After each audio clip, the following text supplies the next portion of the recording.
네, 오늘 우리 함께 나누실 말씀은 베드로전서 3장 1절에서 7절까지의 말씀입니다. 베드로전서 3장 1절부터 7절까지의 말씀, 우리 다 같이 함께 한 목소리로 합독하시겠습니다. 아내들아, 이와 같이 자기 남편에게 순종하라. 이는 혹 말씀을 순종하지 않는 자라도 말로 말미암지 않고 그 아내의 행실로 말미암아 구원을 받게 하려 함이니, 너희의 두려워하며 정결한 행실을 봄이라. 너희의 단장은 머리를 꾸미고 금을 차고 아름다운 옷을 입는 외모로 하지 말고, 오직 마음에 숨은 사람을 온유하고 안정한 심령의 썩지 아니할 것으로 하라. 이는 하나님 앞에 값진 것이니라. 전에 하나님께 소망을 두었던 거룩한 부녀들도 이와 같이 자기 남편에게 순종함으로 자기를 단장하였나니, 사라가 아브라함을 주라 칭하여 순종한 것 같이 너희는 선을 행하고 아무 두려운 일에도 놀라지 아니하면 그의 딸이 된 것이니라. 남편들아, 이와 같이 지식을 따라 너희 아내와 동거하고 그를 더 연약한 그릇이요 또 생명의 은혜를 함께 이어받을 자로 알아 귀히 여기라. 이는 너희 기도가 막히지 아니하게 하려 함이라. 아멘. 할렐루야. 베드로는 예수님께서 십자가의 모진 고통과 고난을 하나님을 생각함으로 이겨냈던 것을 기억하라라고 말씀합니다. 그러니까 삶의 모진 어려운 일들과 고통과 환난이 당하고, 또 때로는 비방거리가 되어지고, 또 때로는 사람들한테 버려진 바 되는 상황들이 온다 할지라도 우리가 그 모든 상황들을 이겨낼 수 있는 방법이 뭐냐? 하나님을 깊이 생각하는 것이다. 그러면 깊이 생각한다라는 것은 무슨 말이냐? 생각한다는 말은 그냥 생각하고 살아가는 정도의 이야기가 아니라 온전하게 바라보는 것이다. 그래서 히브리서 12장 2절에서 말하는 것처럼 믿음의 주요 온전케 하신 이신 예수님을 바라보자. 믿음의 시작도 끝도 모두가 다 누구를 바라보는 것이다? 예수님을 바라보는 것이다. 그래서 그것이야말로 24시간 모든 순간 속에서 누구를 생각하며 살아가는 것이다. 그러니까 하나님을 생각하고 예수님을 생각하며 살아가는 것이야말로 우리가 정말로 어떤 상황에서든지 이겨낼 수 있는 것이다. 그렇게 베드로는 이야기했던 것입니다. 그래서 우리가 어떤 상황 속에서든지 가장 중요한 것은 24시간 주님을 바라보는다는 것은 어떤 의미를 가지고 있을까라는 것은 여러분들 생각해 보시면 그렇죠. 여러분들의 자녀들 한번 생각해 보시죠. 또 여러분들이 사랑하는 사람을 한번 생각해 보시죠. 그럴 때 여러분들 자녀들과 지금 24시간 붙어 있지는 않잖아요. 그리고 또 여러분들이 사랑하는 사람을 생각해보면 24시간 붙어 있지는 않다고요. 그런데 24시간 함께 있음을 우리는 알고 있죠. 그런데 언제나 그것은 어떻게 알고 있습니까?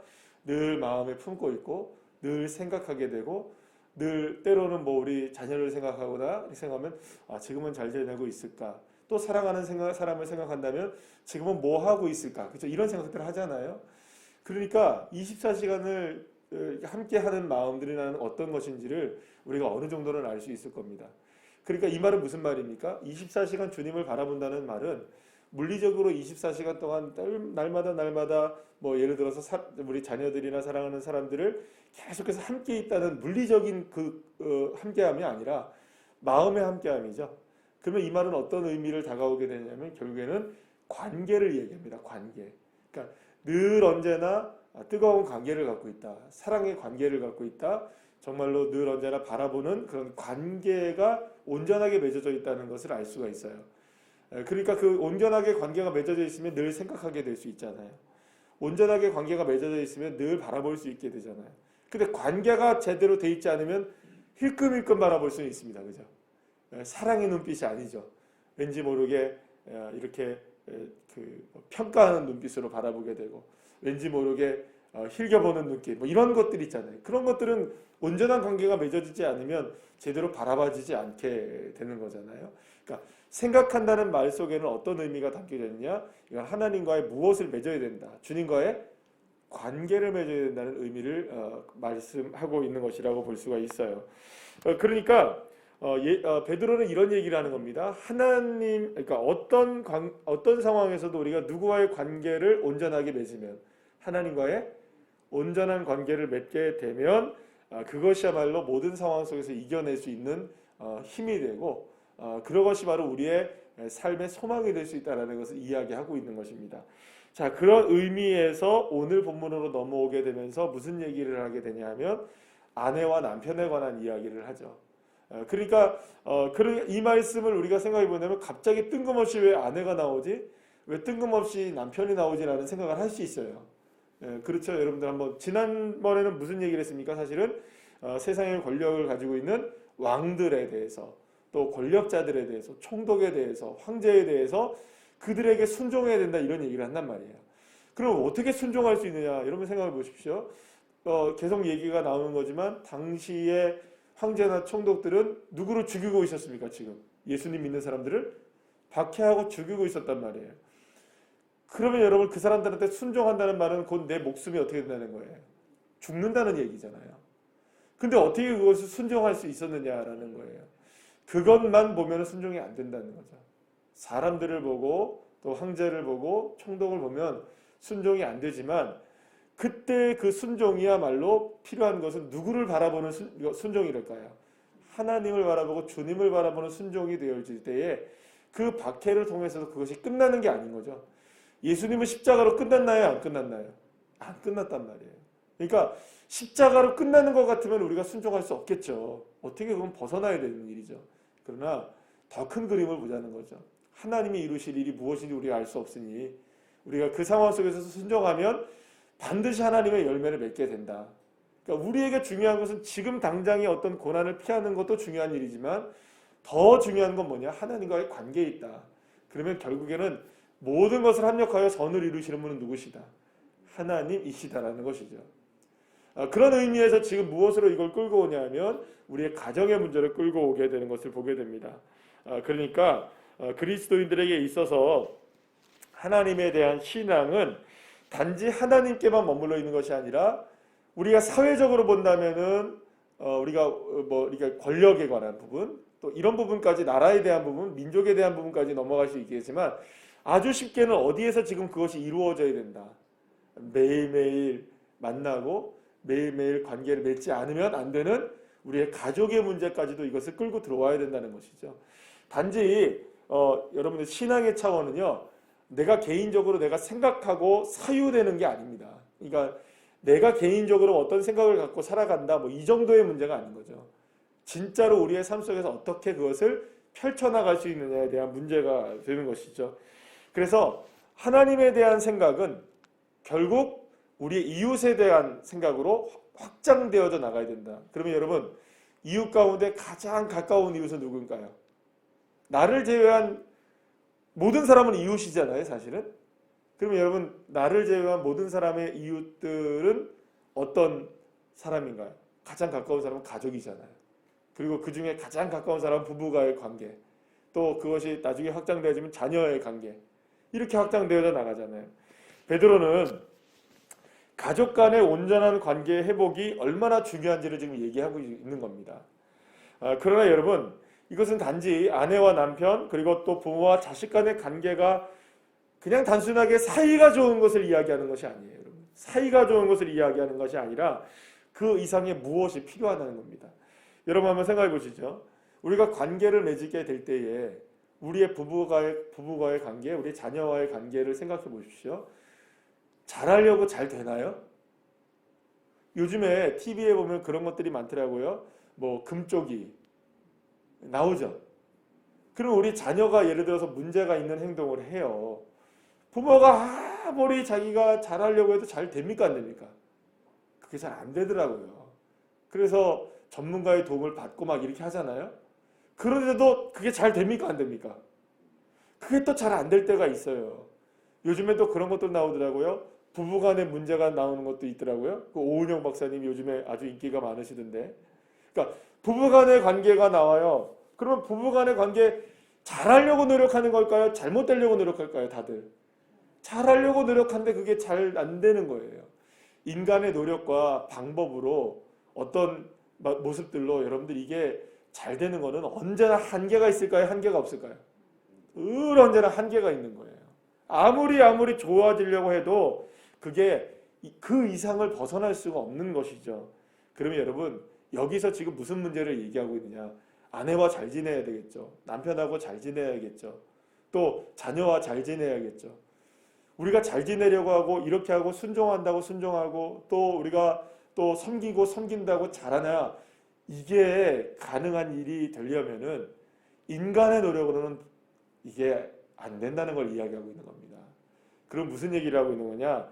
여러분 오늘 본문의 말씀에 보면 그런 얘기를 하는 거예요. 행실도 중요한데 3절에 보면 또 이상한 얘기를 해요. 행실이 중요한데 외모로 하지는 말라고 얘기를 해요.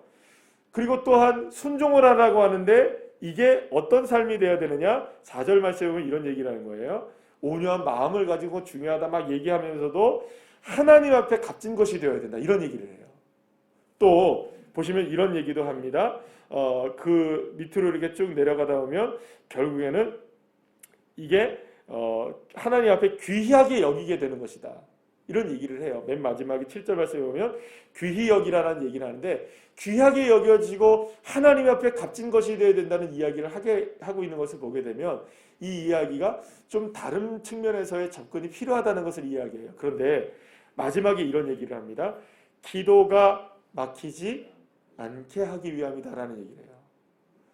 여러분 뜬금없죠. 갑자기 남편과 아내와의 관계를 이야기하면서 이 이야기가 하나님 앞에 값진 것이 되고 귀히 여기는 것이 되려면 이게 좀 이렇게 돼야 되는데 왜냐하면 기도가 막히지 않기 위해서. 이 말은 여러분 단지 기도 열심히 잘하려면 기도 응답받으려면 남편과 아내와의 관계 잘 해야 됩니다. 아 그래? 내가 기도 응답받으려면 이 문제 응답받으려면 남편하고 관계를 잘해야겠구만. 아내하고 관계를 내가 회복해야겠구만. 이런 방법적인 의미에서의 기도에 막힘이 없다라는 얘기의 문제 정도의 이야기가 아닌 거죠. 기도가 막히지 않는다는 것은 무엇일까요? 기도가 막히지 않는다? 늘 말씀드렸잖아요. 여러분 제가 이런 얘기 요즘 드리잖아요. 기도가 하려고 하면 기도를 하려고 하면 왠지 모르게 쑥스럽고 그죠?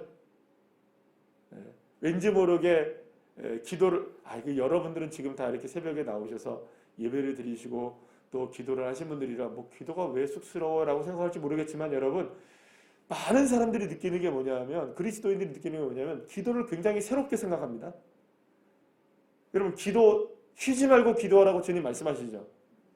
그런데 여러분 제일 어렵게 생각하는 게 뭔지 아세요? 놀랍게도 기도하는 거예요. 아니 주님이 우리에게 그토록 기도하라고 말씀하셨는데 기도가 얼마나 새로운 줄 아세요 여러분들? 그 기도하려고 하면 마음이 막 새롭다니까요. 내가 굳이 뭐 그렇게까지 기도해야 돼? 이런 생각 할까요 안 할까요?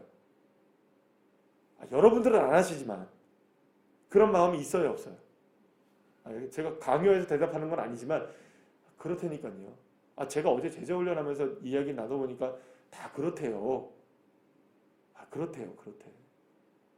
여러분들 이게 무슨 말이에요? 기도를 하려면 기도의 자리에 나오게 하는 것이 막아진단 말이에요. 예배를 드리려고 하면 예배의 자리에 막아진단 말이에요. 하나님 앞에 찬양을 하려면 찬양이 멈춰진단 말이에요. 안 된단 말이에요. 기도가 막힌다는 것은 단순히 주여 주여 하는 기도를 안 한다는 얘기가 아니라 이 말은 어떤 의미가 있냐면 하나님과의 관계가 막힌다는 의미예요. 이해가 되십니까? 하나님과의 관계가 막혀지게 되면 이게 큰일이잖아요. 그런데 무엇이 막혀지면 하나님과의 관계도 막혀진다는 걸까요? 내가 사랑하는 사람과의 관계가 막혀지면 하나님과의 관계도 막혀지는 것과 똑같다는 의미를 얘기하고 있는 거예요. 그리고 여러분 이것은 어떤 의미를 갖고 있겠어요? 우리 부부와의 관계, 또 우리의 자녀와의 관계, 또 우리의 친구들과의 관계, 지인들과의 관계들의 막힘이 없게 하려면 누구와의 관계가 회복돼야 될까요? 그렇죠. 하나님과의 관계가 회복되지 않으면 아무리 우리의 부부와의 관계가 뭐 너무나 금술이 좋다 할지라도 진짜 금술이 좋게 온전해질 수는 없다는 거죠. 우리 자녀들과 나 친하게 잘 지내요. 괜찮게 잘 지내요. 아주 우리 사랑스러워 해도 그 안에 하나님과의 관계가 온전하게 되지 아니하면 그 자녀와의 관계도 온전해질 수 없다는 것이죠. 사랑하는 여러분, 어떤 관계의 시작이든 그 시작은 언제나 하나님과의 관계에 있습니다. 누가? 아이고, 당신이나 잘 믿어. 이게 아닌 겁니다. 너 자녀 잘해. 이게 아닌 거예요. 누구의 문제일까? 이게 다. 아내에게, 남편에게 얘기하죠. 또 자식에게 얘기하고 손과 상전에게 얘기합니다. 누굽니까? 결국에는 나의 문제죠. 내가 하나님과의 관계가 되어지면, 내가 하나님을 생각하며 살고 하나님과의 관계가 온전해지고 막힘이 없으면 우리 부부의 관계에서도 막힘이 없어지는 거예요. 무엇이 안 되는 겁니까? 실상은 하나님과의 관계의 문제에 있다는 거죠. 여러분, 이 말을 오해하지 않고 잘 들으시길 바랍니다. 무슨 말이냐면, 아니, 우리가 지금 새벽 예배를 드리고 교회에 나오고 있는 분들이 무슨 하나님과의 관계가 잘 안 맺어져 있어요. 여러분들 하나님을 사랑하시죠? 하나님을 믿으시죠? 하나님이 나의 인생의 소망 되심을 믿으시죠? 이 정도면 하나님과의 관계가 잘 맺어진 거 아니겠어요? 그런데 여기서 말하는 그 관계라는 의미는 말씀드렸듯이 온전한 관계인 거예요. 생각하라는 말이 그저 그냥 그 정도의 생각이 아닌 거죠. 어떻게 생각하는 거예요? 완전한 바라봄이라는 거죠. 믿음이란 뭘까요, 여러분? 우리가 믿음이 없습니까? 믿음이 있다고요. 그럼 여러분, 우리가 지난달에 함께 11월까지 배웠던 사사기의 내용을 잠시 생각해 보죠. 여러분, 그들이 하나님을 믿었나요? 안 믿었나요? 누구나 얘기하면 다 믿었다고 얘기할 거예요. 누구나 하나님을 섬겼다고 얘기할 거예요. 누구나 하나님을 안다고 얘기할 거예요. 그러나 우리가 사사기의 내용을 객관적으로 우리가 봤을 때 그들은 하나님을 믿었다고 얘기할 수 있을까요? 하나님을 섬겼다고 얘기할 수 있을까요? 하나님과의 관계가 온전했다고 이야기할 수 있을까요? 그래서 마태복음에서 예수님께서 말씀하실 때 무슨 얘기하냐? 천국에 수많은 사람들이 왔는데 그들이 모두가 다 나는 이런 능력을 행했고, 나는 이런 기적을 행했고, 나는 이런 역사를 이루었다. 내가 얼마나 하나님과 함께 동행하면서 이런 사역을 했는지 모르지 하면서 막 서로들 막 자랑하고 난리가 났어요. 근데 주님이 나타나셨어요. 주여 막 환호가 났어요. 근데 예수님이 딱 한마디 하는 거예요. 내가 너희들 도무지 알지 못한다. 그러면서 뭐라고 얘기합니까? 불법을 행한 자들아 다 떠나가라라고 얘기합니다. 아니, 모두가 다 그러는 거예요. 아니, 내가 주님을 위해서 이렇게 했고 주님을 위해서 저렇게 했고 주님을 위해서 이렇게 했는데 왜 나를 몰라줘요? 다 뭐 한 겁니까? 관계없이 한 거예요. 여러분, 관계없이 한 것은 나와 관계 있습니까? 없습니까? 예를 들어서 그렇게 생각해 보세요. 나와 관계없는 사람이 갑자기 내 이름으로 뭔가를 했다. 그러면 내가 관계가 돼야 돼요? 안 돼야 돼요? 아니잖아요. 나랑 관계가 없이, 내 허락 없이, 예를 들어서 내 허락 없이 내 도장 막 훔쳐가가지고 도장 찍고 뭘 했다. 내 허락 없이 뭘 했다. 여러분, 이건 내가 책임져야 됩니까? 안 져야 됩니까? 안 지는 거죠. 법적으로. 그거는 그 사람의 잘못이죠. 근데 왜 하나님이 관계가 없는데 우리를 책임지셔야 될까요? 아주 중요한 질문이죠. 그 관계라는 것은 단순하게 어느 정도의 아는 것에 대한 문제가 아니라는 것입니다. 사랑하는 여러분, 그래서 여기서 가장 중요한 부분은 이런 이야기죠. 어떤 것에 대한 관계가 회복되려면, 어떤 문제가 회복되려면 가장 먼저 내가 하나님과의 관계가 어떤지를 살펴봐야 되는 것이죠. 하나님과의 관계 속에서 막힌 것이 있는지 없는지를 먼저 점검해야 되는 겁니다. 기도가 막히지 않게 하려 함이라. 왜 갑자기 기도일까? 단순하게 기도가 안 되냐 되느냐에 대한 문제가 아닌 거예요. 하나님과의 관계가 막히지 않아야만 우리의 부부와의 관계도 자녀와의 관계도 모든 관계도 다 회복될 수 있다는 것이죠. 그러니까 이 말씀 속에서 저와 여러분 오늘 하루 동안의 삶 속에서 붙잡아야 되는 건 뭐냐면 결국에는 이런 겁니다. 우리가 지금 많은 사람들을 우리가 알고 있고 또 특별히 이제 우리가 보통 지금 연말이 되면 우리가 다니엘 기도회를 끝냈잖아요, 우리가. 그래서 다니엘 기도회에서 많은 분들의 간증자가 나와서 귀한 간증을 하고 말씀을 전해 주셨잖아요. 근데 그분들 볼 때마다 정말 대단하다라는 생각을 하잖아요, 우리가. 그러면 그들에게 대단했던 것은 어떤 걸까요? 삶의 뭐 어떤 부분들이 대단한 걸까요? 아니면 그들이 맺고 있는 하나님과의 관계일까요? 그렇죠. 정확하게 보셔야 되는 거예요. 하나님과의 관계가 온전해지면 선한 영향력이 나타나는 거예요. 하나님과의 관계가 내가 먼저 온전해지기 시작하면 부부와의 관계도 새로워지게 되는 것이고 자녀와의 관계도 새로워지게 되는 것이고 모든 것들이 새로워지는 거죠. 문제는 누구에게 있나요? 나에게 있는 것이겠죠. 사랑하는 여러분, 내가 하나님과 온전한 관계를 맺음으로 여러분들 안에서도 가족 안에서도 또 자녀와의 관계 속에서도 어떤 관계 속에서도 그리스도의 선한 영향력을 나타내는 믿음의 자녀들 한 분 한 분들 다 되시기를 간절히 축복합니다. 기도하시겠습니다.